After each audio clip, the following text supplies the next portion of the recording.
They've rowed around Vancouver Island. The Atlantic Ocean is next. An Olympic athlete from Victoria and 3 companions have just completed their latest journey. Bruce Kirkpatrick reports. 1,400 kilometers, no sails, no motor, in the rough. We have a very strong weighted keel, and even if we were to capsize, the boat's self-righting. But when the weather got rough, we have emergency life vests and harnesses where we could strap directly to the boat. Adam Creek, Richard Tarbill, Greg Spooner and Jordan Hassan have circumnavigated Vancouver Island by oar. They did it in 19 days, and rule number 1 was explained on the Czech news program Game On recently. And rule number 1 on this trip? Yeah, rule number 1 is do not die. Do not die.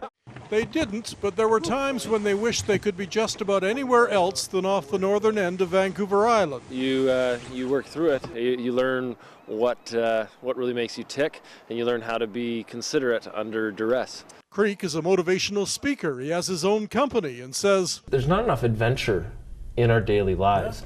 Adventure defeats depression, says this 31-year-old who won gold in the 2008 Beijing Olympic Games, men's 8 rowing, and sang our anthem the way life sings to him.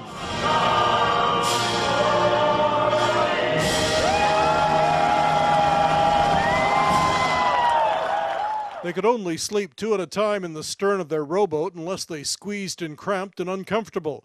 They bagged their meals with high-energy food, including coconut oil, honey, and peanut butter.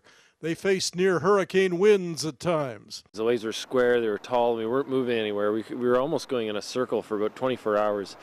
But eventually we broke through. In all of this, in 19 days rowing around the island, Adam and Rich and Greg and Jordan want people to know the wild and natural beauty of Vancouver Island is really unparalleled to anywhere else in the world. And they found some remnants of an earthquake across the Pacific a year ago.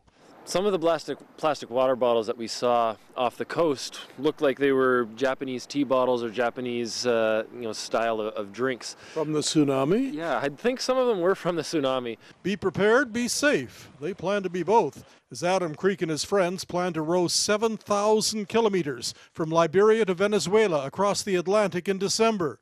Vancouver Island was their training pond.